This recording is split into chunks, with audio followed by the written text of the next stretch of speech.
дълго време с това. Да, благодаря ви много, че приехте да бъдете тук. Давам ви сега микрофона първо с това да ви питам с какво бихте искали да си тръгнат днес хората, ако може да се много усещане да си тръгнат от днешното събитие, какво би било то? С оптимизъм. Който ще да кажа вдъхновение за малко повече човечност. Във време, в което човечността почва да става свободно избираем предмет, да има малко повече място за общото и за човешкото. Мерси много. Тоест, не казахте позитивизъм, аз започнах с травми, но да започнем с дълбоката, ако искате.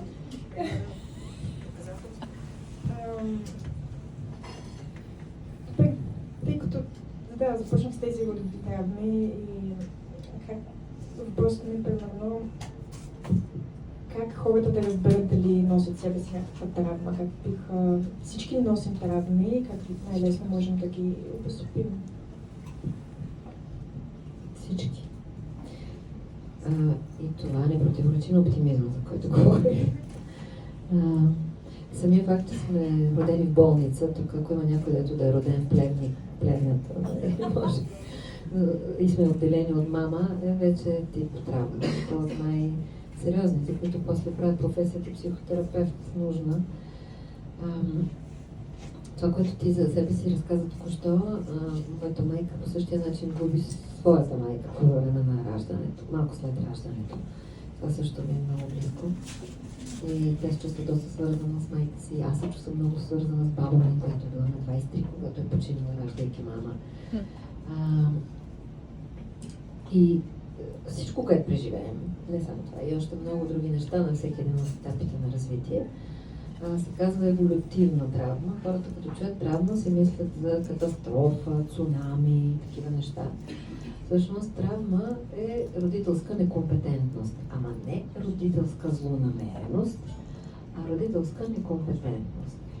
И тези всичките травми след това са поправими и това се грижи нашата професия. Да, има такава книга там.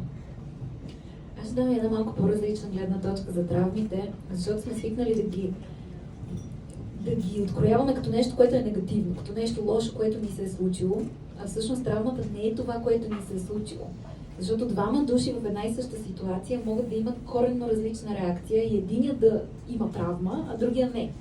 Това дори може да се наблюдава и при близнаци. И още нещо за травмата, тя всъщност е форма на адаптация. Това да бъдем травмирани означава, че всъщност нервната ни система работи добре и тя успява да се адаптира към една ситуация, с която иначе не може да се справи. Така че това, което преживяваме като травма, някога е било един процес, който ни е позволил да оцелеем. Да се справим емоционално, психически понякога и много буквално физически да оцелеем. Проблемът обаче е, че после започваме да си го носим в бъдеще време и съответно днес в настоящето и да продължаваме да имаме едни и същи модели на поведение, които някога са свършили работа. Днес обаче вече на 31 годишната, например, може би има и по-здрави начини за реакция. И затова помага дали е терапия, дали е някакъв друг начин човек да работи върху това, да се намира различен изход, различна реакция в такива подобни ситуации, за да не оставаме на нивото на малко дете в този смисъл. Хубаво ми още нещо, лично. Всъщност с Мадлен срещаме за втори път пред публика и първия път си спомня много добре изненадата ми в началото на събитието, тъй като за първи път баща ми всъщност дойде и аз пред него не говоря за такива теми. Беше така доста некомфортно, да кажем, извън зоната ми на комфорт. И се изненадах, тъй като вие казахте, че няма как дори терапевт като вас да остави детето си без травми, така да се каже. Аз си мислех, че се ви обожествява. Някак си мислех, че може да се пропуснат тези травми, когато знаеш психиката на човек как работи, но явно не е възможно, колкото да се стараем да сме добри. И така, с това останах като прозрение от събитията и още си го спомням. Първо детето да кажеш. Мама ме травмира. Не, това е много често срещан мит, че психотерапевтите ние трябва да сме някакви свръхсъщества, които на ръба на божественото и видиш ли, нямаме право ние да грешим. И ние никога не грешим, разбира се, което просто не е вярно. Терапевтите сме обикновени хора и това, че имаме най-добрите намерения, което има всеки родител, например. Това, че може да имаме знанията, не означава, че те винаги могат да бъдат приложени. Ето в моя случай, част от моята лична история, дори тя да е знаела доста неща, аз когато съм на 2 месеца съм в болница с преплетени черва. Това не зависи от нея. Аз съм на ръба на смъртта в този момент и е една доста страшна ситуация, в която живота се намесва. И има разни обстоятелства, които няма как да, колкото и да е добронамерен, колкото и да е начетен, колкото и да знае един родител, просто нищо не може да направи. И по-скоро по-важното е, естествено има и други неща, които са си от характерни особености, например. Така че не е само някакви обстоятелства извън това, ама това е нормално. Това е съвсем окей в реда на нещата. И това, което един родител после може да прави е да поеме отговорност за нещата, когато не е знаел, да каже извинявай, ако някъде е необходимо и да дава любов. Защото това нещо се лекува всичко и може би да даде пари за терапия, като му в момента, но да не се опитва да е терапевт на детето си. Това го казвам и за потенциалните бъдещи колеги. Защото после аз работя с тия деца и съжняват живота. Защото децата вече не са много добре настроени към терапията. Аз сега ме подсеща. От време на време казвам, ако някой познава доктор Коцев от детска коремна хирургия в Пирогов, не го знам този човек къде е. Цял живот му паля свещи. Ако някой го познава, да му кажа, че го споменавам. Защото тя е сега тук до мене, благодарение на този човек. След преплетените черва на 2 месеца. А иначе да, няма съвършен родител. Абсолютно всички бъркаме. И понеже всеки от нас има някакъв характер, и той с това означава, че нещо му е в плюс, но нещо му е в минус, в нещо е много добър и в нещо е голорода. И с това, което му е дефицита, всъщност той без да го иска, това въобще не е нарочно, не е злонамерено, не е и осъзнато, създава на детето си такива проблеми. Това, което е важно обаче да разберем всички, че отдолу, в крайна сметка, седи само любов. Независимо дали гледаме от аз като родител към детето ми или аз като дете към родителите ми, това обикновено в един терапевтичен процес се случва. Нали? Минаваме през един гняв, през един бунт. Най-вероятно си била дори гневна на мама, която те е изоставила. И когато минем през този бунт и гняв, остава само любов и нищо друго. Режем оная пък на връх, по която тече зависимост, и остава оная, по която тече само любов и благодарност, независимо кой какъв е. И това е признака, че сме нараснали. Благодаря много. Като да кажем 2 поколения психотерапевти, как бихте казали, има ли такива теми, които са общо човешки и се повтарят отново? Всъщност, кои са те и кои са новите, които сме си доказали с новото ежедневие, които не са били фактор преди 10-20 години в началото на професията ви? Аз, когато почнах преди 30, значи в полето на психологията съм вече 40 години. На психотерапията 30 и това тази година.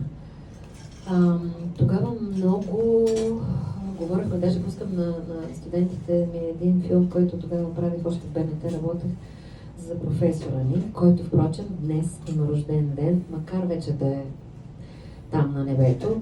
Днес е на нашия професор рождения ден и учител мой, професор Валдо Бранской на Швейцария. В един филм, който правих за него, още докато бях там в БНТ, той казва така, това е 95-та година. Той казва, основният проблем на хората днес е депресивността и за това трябва да ги научим да се отстояват, защото се депресира онзи, който не може да бъде агресивен. Разбира се, не говорим за насилие, не говорим за садизъм, говорим за здравата агресия, която е любовна реакция. добронамерена. И това, което се случва от 94-та насам, както съм започнала да уча психотерапия, да даваме на тази агресия все повече шанс да се изрази във версията на самоотстояване, на самоуважение, на граници и така. Обаче това нещо в един момент виждаме как отива до едни крайности, дори на едно кръстовище днес. В момента статистически диагнозата на планетата не е депресия, ами е тревожност. Което означава, че обратният модел на поведение е дефицита. Защото за тревожността всъщност дефицита е на смирението. Тревожни сме, защото не можем да изпускаме контрола. Тревожни сме, защото искаме всичко да е на моята. Тревожни сме, защото искам да знам на коя дата, в колко часа, какво точно ще се случи, да управлявам, да режисирам. Това се нарича и властова невроза. Ако се научим да се отстъпваме, да се смиряваме, да приемаме неизвестното, да сме безпомощни, да сме прашинка от голямото цяло, тогава ще сме по-малко тревожни. Да, понеже идеята беше за какво се случва през времената, това се случва в голямата картина. Иначе разбира се, че ако гледаме поколенията, за които в началото заговорихме въпроса, има, разбира се, общи неща от край и време, както свят светува. Отношенията между родители и детето, да може това дете първо да е зависимо, пък после егото да се структурира, пък после да си отвоюва автономията, пък да мине през бунта, който е нормален, само дето днеска е нормален до доста по-късна възраст. Ако някога ми учиха, че пубертета е до 18, днеска, т.е. до преди миналата година официално беше до 26, а сега вече отива до към 30. 32. Не е смешно. Официално е до 32. Днеска е тая възраст на да започнем да ставаме автономни, за да разберем, че бунта срещу родителя е бил нещо нормално, естествено, но вече не ни е нужен. И се облегчаваме, решавайки, че само го обичаме този родител. Ама, айде ти бъде. Със сигурност има неща, които са си едни и същи, независимо кой човек, който влиза в кабинета, и обикновено са свързани с поставяне на здравословни граници, с това как да се смири и да приемане трудно приемливите неща. Тия неща не зависят много от поколението, но нещо, което виждам все повече да се засилва, едното е може би обезтелесяването. И все колко по-младите хора им е трудно да се свържат с тялото си, особено когато работят с тинейджери, това са най-малките хора, с които работя. И като се опитам да ги попитам за нещо, което се случва в тялото, все не говоря на китайски. И си давам сметка, че има нужда да се върнем много по-назад, къде да тръгнем, за да почнем с това, че сега може да си усетиш палеца, сега може да си усетиш показалеца. И това са две различни неща. Сега това тук мога да го боцкам, това мога да го щипя. И са две различни усещания. Така че едното е това, а другото, което може би е по-страшното. Защото ние често забравяме, че че сме животни. Това много удобно го забравяме. Това, че ходим на два крака, обличаме си дрехи и можем да говорим, не ни прави да не сме бозайници. И то не просто какви да е, ние сме социални животни. Така че нещото, което виждам, особено при по-младите хора и да става доста страшно, е самотата. И всъщност има една огромна криза на принадлежността и това хора да бъдат така, дори както сте в момента в група и в същото време да се чувстват самотни. Което като че ли преди не е било чак толкова типично. Преди всеки от нас имаше, дори когато сме били по-малки, предполагам тук повечето, надявам се да имат такива преживявания, където имаше приятели, беше много по-лесно да се свържиш с някого, имаше повече дълбочина в отношенията. Докато в днешно време това, като го виждам и при младите хора, става все по-трудно. И доста хора започват да предпочитат изкуствен интелект, с който да се свържат. И едно от по-плашещите неща, които затова казвам, че ми се ще с повече човечност да си тръгнем от тук е, че идва една ера на AI companions, което е да имаш приятел или гадже даже, което е от нечовешки вид. И не говорим за животински друг такъв. От силиконов вид по-скоро, което е тъжно и също е доста плашещо. Доста плашещо. Защото ние имаме нужда от реално свързване, от физическо докосване, за да се чувстваме добре. Каквото и да означава това добре, изобщо да бъдем щастливи. Имаме нужда от свързване. Започнахте теми, които даже исках да спомена, исках да ви питам, има ли епидемия на самотата според вас, но се отговори предварително. Определено има. Може би наистина такива събития са единият начин, с който можем да излекуваме тази самота. И чисто партньорска, вече все повече и по-трудно става да си намерим партньор, пък още да е по-лесно, нали? Интернет все пак и така нататък, става все по-трудно. И това искам да питам, какви са начините да излекуваме, да спрем тази епидемия на самотата? Какво можем да направим днес, за да го променим? Може би и Джая Трайб по един начин да успеем да Да, Джая Трайб, ако някой не знае, е моята общност, която създадох точно заради това, защото страшно много хора идваха при мен и ми казват, ами чувствам се самотен, не мога да намеря себе подобни, нямам с кого си говоря на такива теми, не ме разбират нашите, не ме разбира партньора ми, не ме разбират приятелите. И с това създадохме общност, където да може да се събират така хора. Защото дори тук, така както сме се събрали, по-голямата част от вас евентуално са си дошли с другарче и вероятно само с него ще си говорят цяла вечер, като дойде момента за говоренето или преди да започнем. Трудно вече става това с да отида да седна при едни други непознати хора, да си кажем 5 приказки и то това да бъде съвсем добронамерено, а не с цел флирт. Така че това, което можем да правим е да търсим места, на които активно да търсим свързване. Като нещо много важно за свързването, то не става през това само да си говори какво ядох или какво правих днеска. Реалното свързване става през уязвимостта. А това хич не го обичаме. Защото там може да боли. Обаче аз ако не се отворя да покажа, ако съм свита като таралеж с бодлите, по никакъв начин не мога да се свържа с когото и да било. Таралежа има нужда да се отвори и да си покаже коремчето, за да стане прегръдката или каквото и да било друго. И ако не се покажем там, където може да ни заболи, няма как да се сближим с някого реално и те отношения да придобият някаква дълбочина. Затова се надявам, че в Джая се получава, защото това правим, отваряме се. Когато дойдох да уча в София, 86-та година, аз си пътувах всяка събота и неделя до Враца, защото съм от Враца, с влак. В влака тогава имаше купета за по 8 човека. За 2 часа, които се стигаше от София до Враца тогава с влака, аз знаех всичко за още 7 човека в купето и те знаеха всичко за мен. И това беше най-нормалното нещо. Започне бабата до мен да ми разказва за внуците си, дядото отсреща ми каже дали по-вино е направил, пък колко захар му е сложил, и аз си разказвах и кой изпит съм взела и кой не съм взела, това имам ли гадже. И дори не ми е хрумвало, че това е нещо противоестествено. Сега днес, ако влезете в един такъв влак, първо, че даже ги няма тия обособени купета за по 8 човека,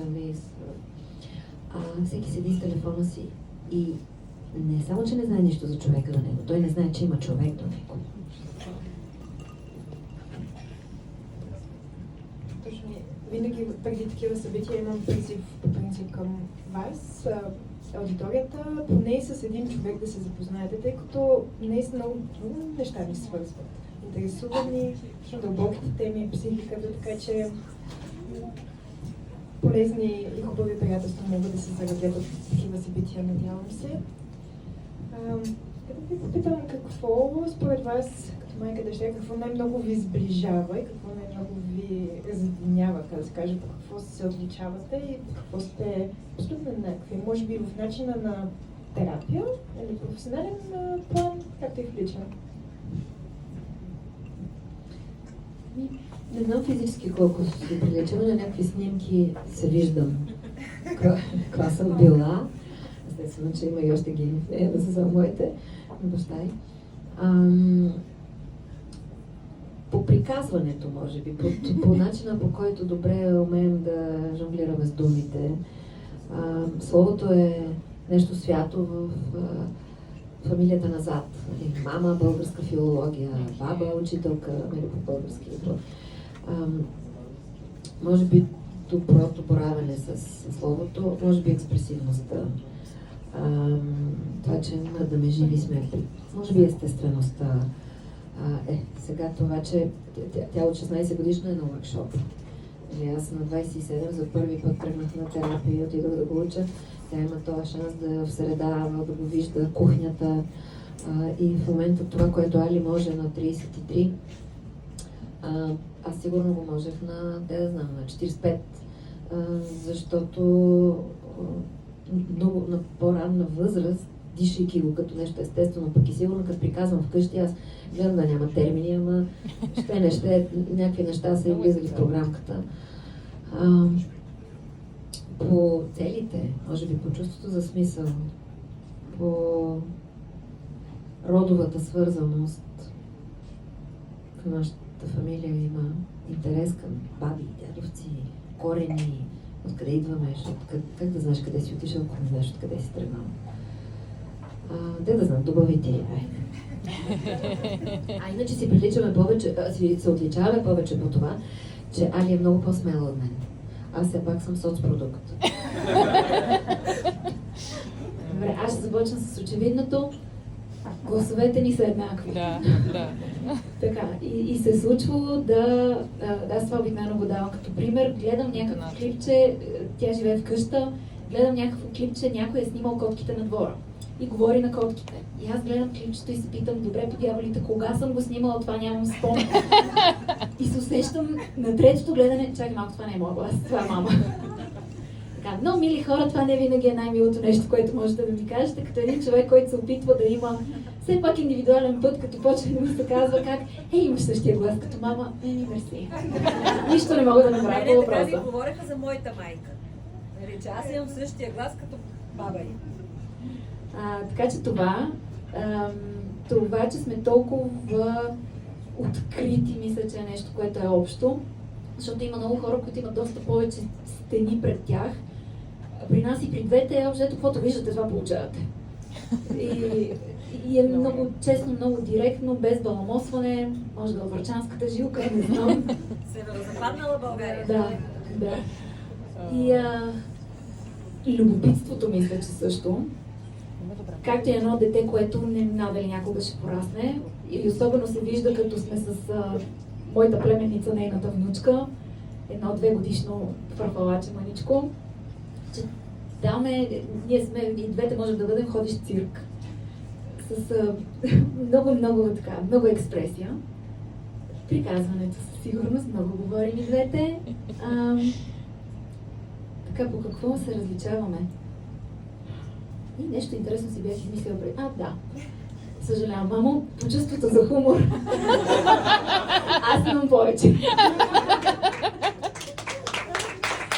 Това съм да взела от баща ми. Обикновено е много смешно, като се съберем на масата, аз, брат ми, тя и баща ми. И между нас тримата, освен нея, си вървят някакви лапове с някаква страшна скорост. И тя след малко се усеща за най-първото нещо, което сме казали. Този разговор е свършил отдавна и ние сме вече на трета тема. Но тя измислила нещо, с което да се включи, така че там се различава.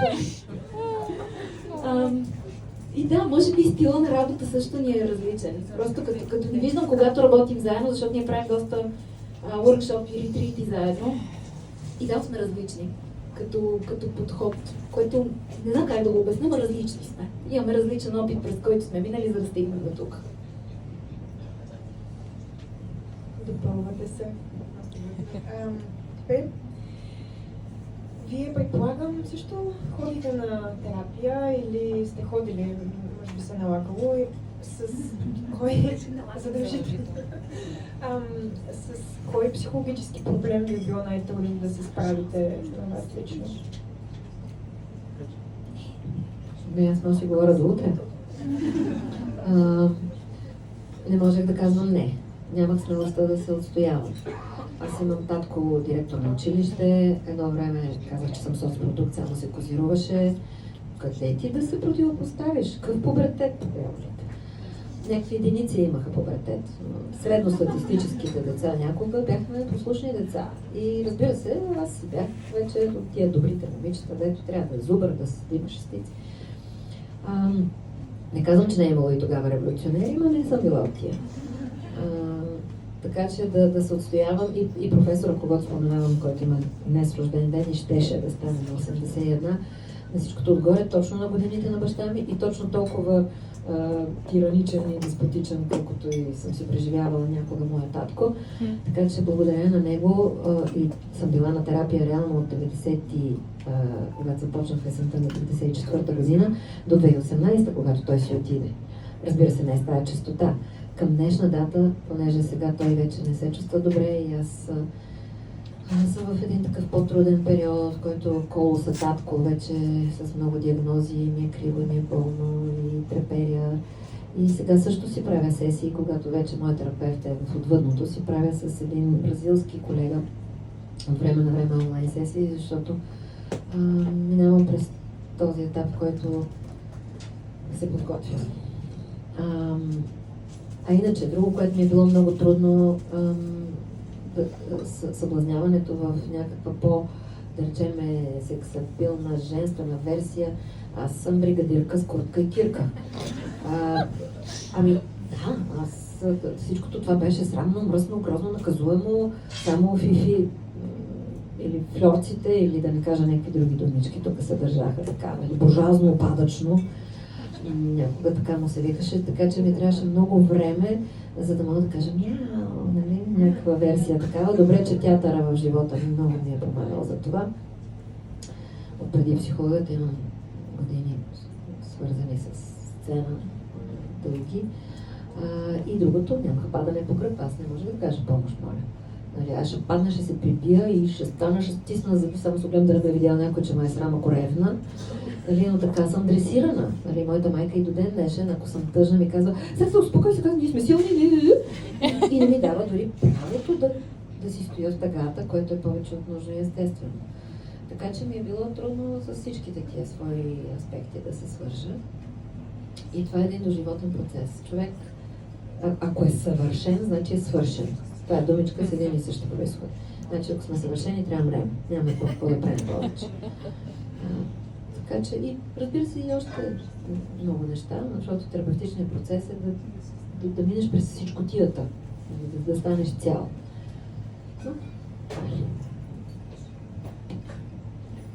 Аз това с поставянето на границите, като че ли по-лесно го научих, но падането по гръб е било нещо, което ми е било страшно трудно.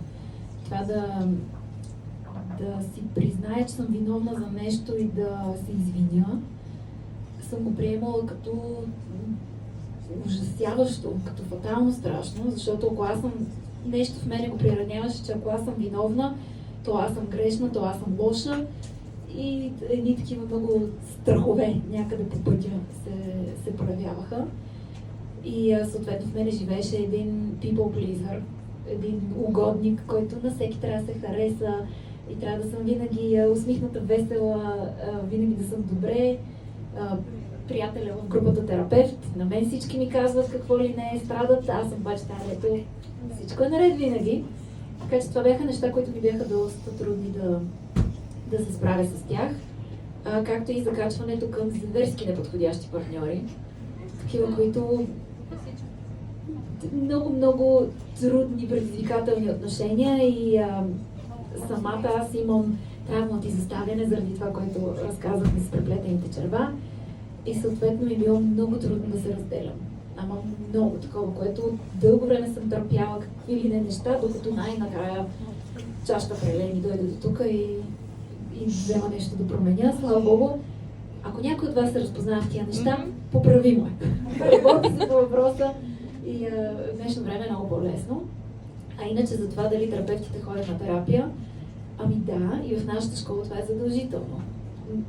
Знам, че има места, в които не е толкова задължително, но в нашата школа държим страшно много на определени принципи, критерии и стандарти и има много часове лична терапия, през които терапевт трябва да мине, за да може, когато срещу мен като терапевт дойде някой, аз вече да съм разтоваряла голяма част от моя багаж, за да може да не се удавим заедно двамата. Да може един от нас поне да плува, а не да тежи със собствените си тежести. И имала съм 3 терапевти до сега, като това са дълги процеси. Не е отида тук, не ми хареса, отида друга да някъде не ми хареса. Ами си дълги процеси със всеки и сега средата на април започвам нов процес с нов терапевт. това беше нещо, което исках да споделя и да започна. Една от причините, поради които последните месеци, така да се каже, криза на идентичността, почнах да си задавам някакви въпроси. Последната черешката на тортата беше, че се оказа, че може би е хубаво да сменя терапевтката си. Беше трябва ме така по-насочи, че може би сме си взели, така да се каже, максимума, което така ме нарани с едно с партньор. И да, и всъщност малко я и критикувах, или себе си критикувах по-скоро автоагресия. Защо че аз от 3 години ходя на терапия и аз не съм си оправила проблемите, някакси просто искам, айде да се разреши всичко и стига толкова. Да, много нереалистична цел. Хубаво ли между другото да се сменяват терапевтите през известен период от време или до кога разбираш, че си взел максимум да се създаден терапевт? И да и не, защото малко е като с партньорите. И да и не. Може да имаш прекрасен живот, цял живот с един единствен партньор или един единствен терапевт, но понякога нещата се изчерпват и има нужда да опиташ и някъде другаде. И в моя случай с моите терапевти свършили сме огромна работа в продължение на дълго време.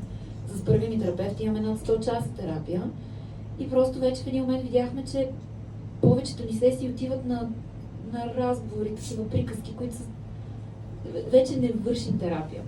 Което означава, че към този момент всъщност нямам нужда сега от това. След време може да се върна при същия терапевт. И това е важно и за хората, които приключват терапия. Аз с мен, да кажем, аз им казвам, вратата винаги е отворена. Някой ден, когато имаш нужда, звънка, ще намерим вариант и ще дойдеш отново. Просто втория път почувствах, че имам нужда от друг тип човек за конкретното нещо, за което отивах и там бяха също доста часове и пак стигнахме до момент, в който вече си говорим повече и не вършим съществена такава работа. Така че хубаво е да се смени, ако видим, че към момент друго не можем да свършим с този човек, искаме да видим друга гледна точка, примерно, или прекъсваме за време, някакво време и след това се връщаме отново. Тук ми се ще обаче нещо да добавя, което е свързано с съвремието. Така както и в партньорските отношения, защото в терапевтичната диада не лекува терапевта, лекува връзката.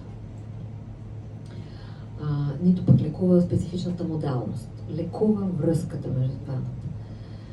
И ако едно време продължителността на връзките е била много по-дълга, разбира се, с съответните негативи, защото пък тогава хората са се търпяли и без да са били един за друг и са се понасяли с усилие. То днес обаче сме в другата крайност. И така както и партньорите като носни кърпи човек иска да сменя, заради така наречения синдром FOMO, нали, Fear of Missing Out, да не се прецакаме нещо заради огромния избор, нали, че можем да има по-добро.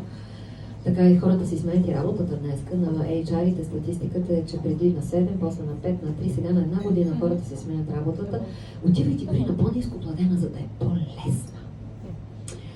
Ние живеем в изключително лесни времена, разбира се, от една гледна точка. Със сигурност за нещо ни е по-трудно, отколкото на бабите и дядовците ни, но от гледна точка на оцеляването живеем много по-лесно. Има покрив, има топло, има хляб и сирене, има... не сме навънка под мълниите и мечките да ни гонят. Имаме храна, имаме... Никой не иска да сме да ядем череха и вер. Важното е да има какво да хапнем. Това е синдром, диагноза на цялото битие на 21 век.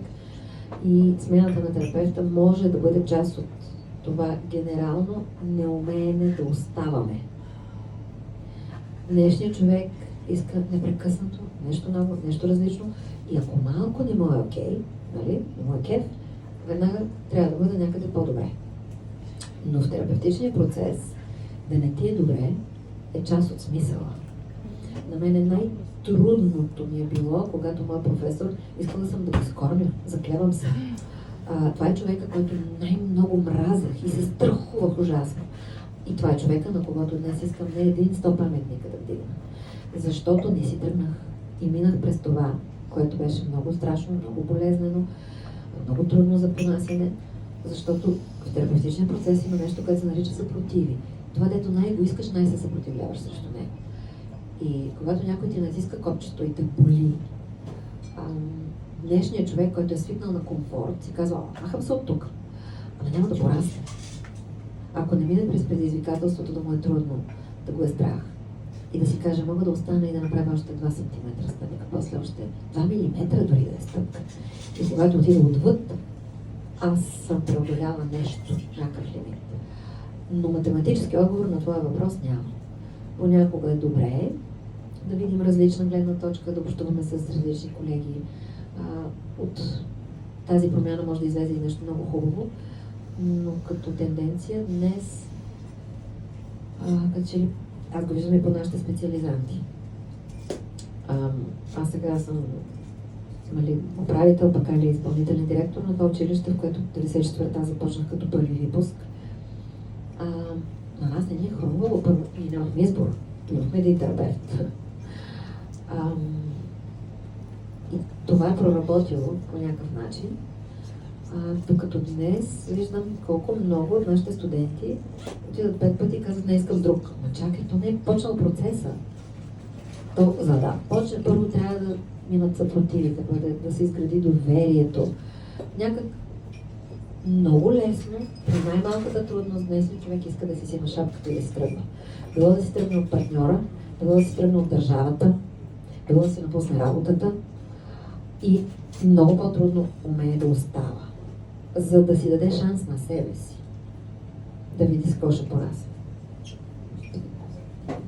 Сетих се още нещо, което е важно. Точно защото каза, че терапевтичната връзка е това, което лекува и това, което помага.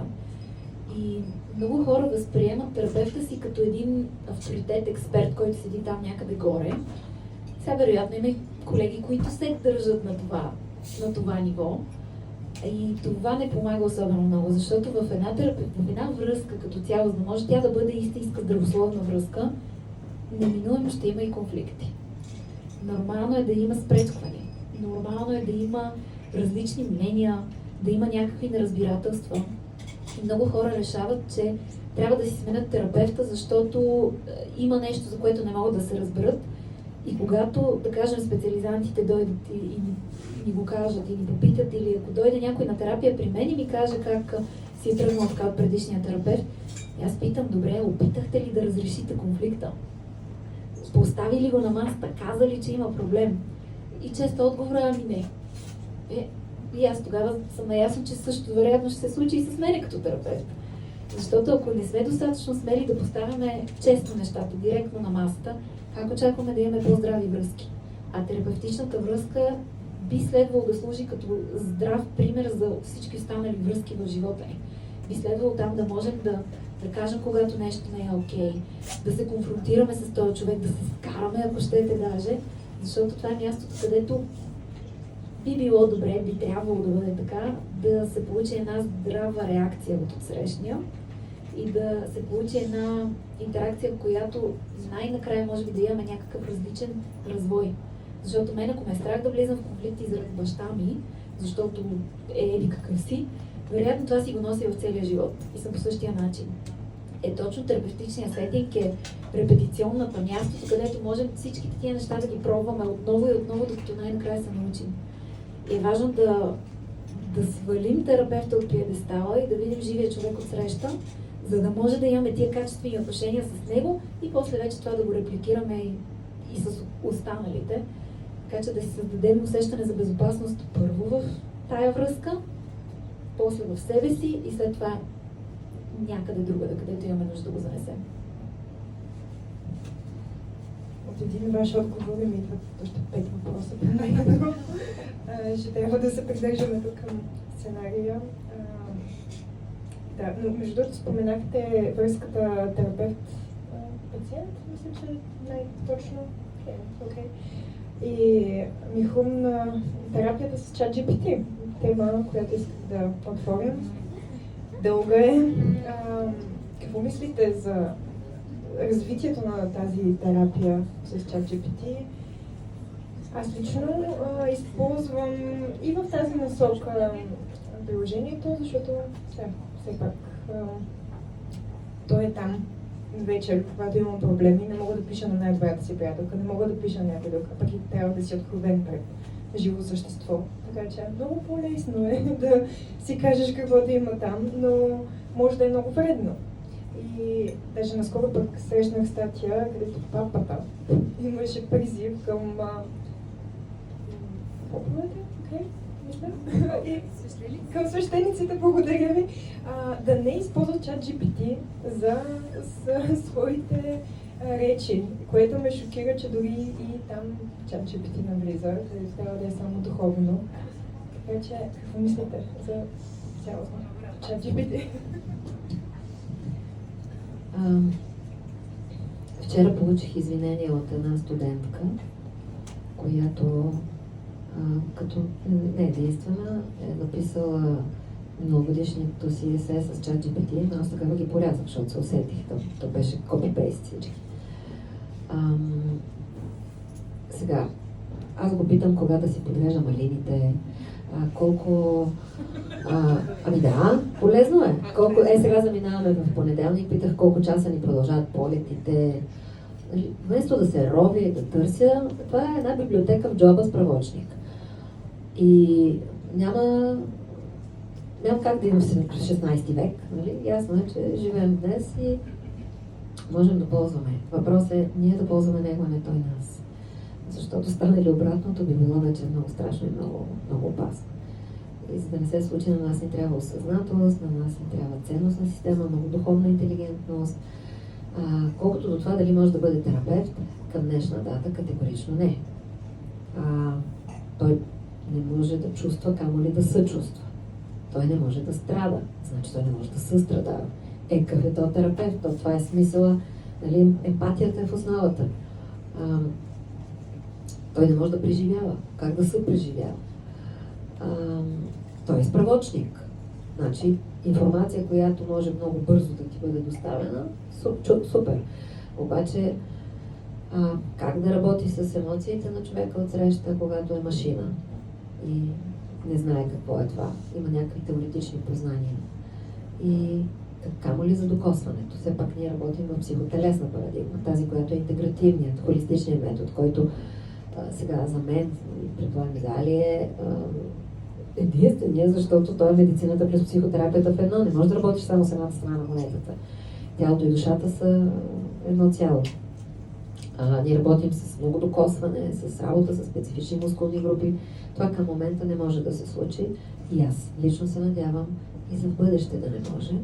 И той да бъде един хубав инструмент, който да ни служи, за да ни скъсява трудността да търсим и ровим нещо или да ни улеснява, но няма как да замести нещо неодушевено, камо ли па да говорим за божествена искра, да замести човешката връзка. Не може да имаш връзка с нещо, което е нещо, а не е някой. Не знам дали си спомняте преди много години, когато се правеше не политически коректно кино, имаше един филм Идиокрация. Idiocracy на английски. Ако не сте го гледали, много силно го препоръчвам. Той е комедия от тези тъпите комедии. Обаче, за съжаление, показва една реалност, която като че ли все повече живеем.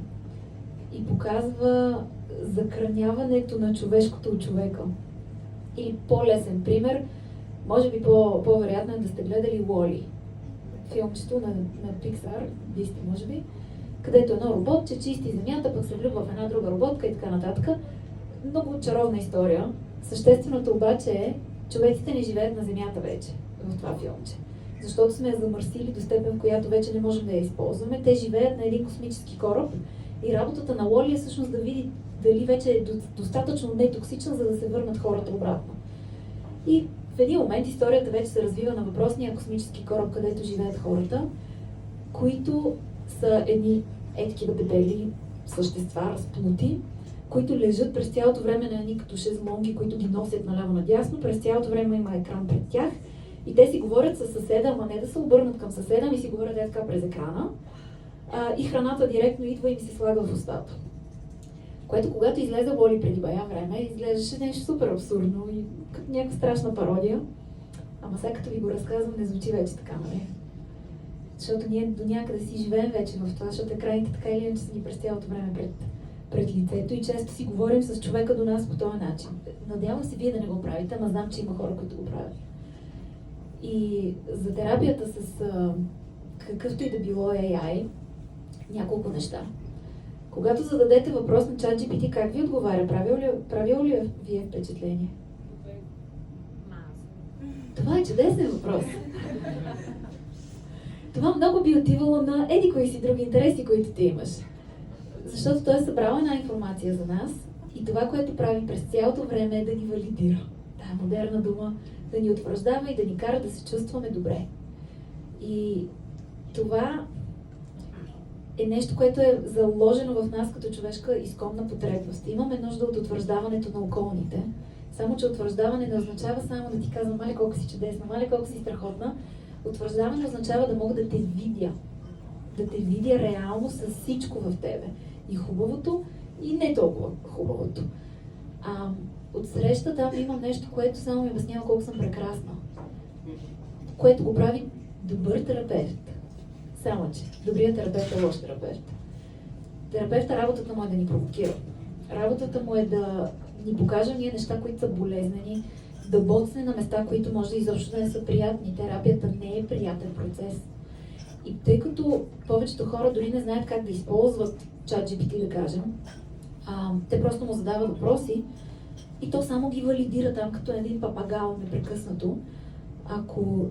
Да кажем, ако ни се налага да го използваме за това, може поне да му заложим по какъв начин да ни говори. И да му кажем, бъди сега, провокирай ме, потърси кое не мога да видя, кое е в сянката, кое е скрито. Дори това обаче, ние можем да го лъжем.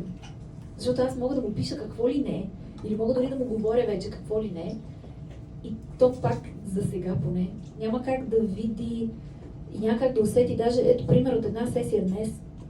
Дойде една дама, с която работя, седна срещу мен, каза половин изречение и мене ме стегна жестоко гърлото. И аз седя, гледаме, слушаме всичко, което ми казва и чакам момента, в който ще стигнем до там, около 10 на минути по-късно, в които, като все пак я попитах от това, което ми разказва, къде какво усеща в тялото си, и ми каза, ние тук супер много ме е стегнало в гърлото. Това е телесния контрапренос, с който ние работим, ама за да има такъв, си реч, аз съм развила усета и сетивата да мога да усетя какво се случва от този човек, преди той самия да го е разбрал даже. За да мога това нещо да го правя, аз трябва да имам тяло. И да мога да ползвам това тяло. Предполагам в някакъв момент роботите ще могат да засичат много такива нюанси в нас, ама този момент все още не е дошъл по този начин. И ние все още предпочитаме неща, които са направени от човек, на ръка, човешки, отколкото да е нещо, което просто там да ни повтаря едно и също. И даже днес, като слушах един подкаст, който ще го споделя после в Инстаграм, защото беше много впечатляващ, говореше се за този огромен проблем с AI, с екраните, на които висим непрекъснато, с социалните мрежи. И едната дама каза как проблема на тези чат-ботове, че те са едни ехостаи, echo chambers. И по принцип и социалните мрежи са така и всеки от вас, предполагам, ако сега си отворим социалните мрежи, ще видим колко могат да са различни. Значи моя Инстаграм е пълен с полезни неща за личностно развитие, котки и Тейлор Суифт. Това е моето.